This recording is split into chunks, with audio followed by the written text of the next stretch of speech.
Hi everyone, Andy Skugman along with BCA Superintendent Drew Evans. Over the last several months, the Chiefs Association has been releasing reports and papers produced by students in our first ever Advanced CLEO and Command Academy cohort. Drew was part of that cohort, and you worked on organizational change, some change around the predatory crime section at the BCA. Talk about what you've done. So we originally were working in very segmented ways when it comes to our online exploitation, child exploitation, sexual offenses that we're looking at. And so we had agents that were stationed in our Internet Crimes Against Children unit. We had agents that were working predatory offender registration offenses. And then we had one agent historically that worked on human trafficking. Because of that, they had limited resources to assist our partners across Minnesota, and so we started looking at ways that we could combine those efforts to provide greater assistance to our partners across Minnesota. The other issue that we were starting to see is that our agents working Internet Crimes Against Children were increasingly looking at horrific scenes of toddlers being molested, all kinds of different things, and we were looking for ways to not limit their exposure, but to reduce the number of hours they had to spend looking at these horrific images. And so what we came up with was a combination of all of these to look at this problem more holistically. Human trafficking, that's many of our partners across Minnesota were focusing more on, Internet Crimes Against Children and online solicitation of children, and predatory offender registration. What we did was combine all of those agents into one unit, and then we went to the legislature and explored this concept with them and added 8 additional agents. What that ended up doing for us was we now have 19 agents spread across Minnesota to work on these crimes with our partners. Originally, we had most of those resources centered in the Twin Cities, and so we'd have people that did not have developed relationships working with our partners across greater Minnesota. We've always found, and I have working over the years, that we have a better relationship and when we can work one-on-one, and they know the agent that they're calling. They have an issue that they're working with, they know Drew Evans or somebody else that they can pick up the phone and talk about with them that one-on-one.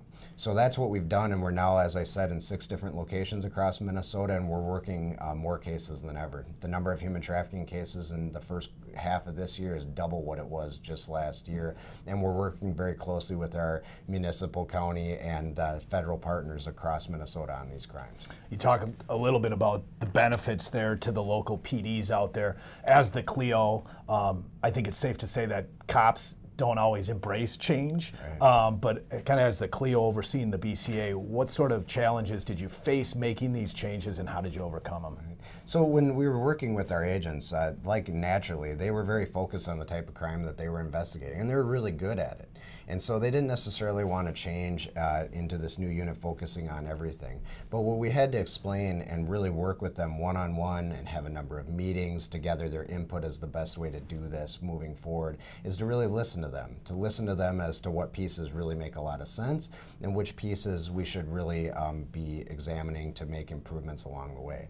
I think the biggest piece to get it actually up and running is to make the change and then explain to them really detailed why we're doing it, and then get cases working. What I've seen is that since the agents, it was a little bit slow to start, especially on the human trafficking because we weren't focusing on it, but now that we have brought in a few new agents from the outside, we transferred in some from a couple different units, they've worked some really large cases which really explain to the whole section the benefits of having this holistic approach.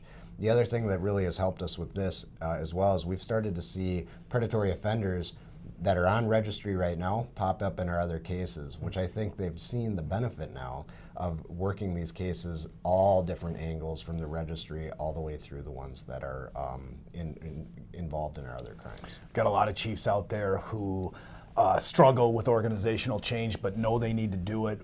From your experience in the Advanced CLEO and Command Academy and your experience what's the takeaway to them? My takeaway through all these processes is that you need to make sure that there's a reason for the change. You start with the why. Why are we making the change, and what is the benefit or the outcome at the end of the day?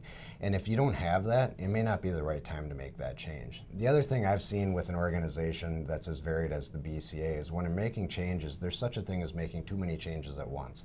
And sometimes we all see as CLEOs that there's all kinds of things that we want to see change in our organization, but some I have to park on the shelf so that the timing is right, that we make that change, that it's embraced by all. Because we may have the greatest idea in the world, but if it's not embraced by our organization, there'll be no benefit because people won't have the buy-in and they won't be making the true changes that need to be made.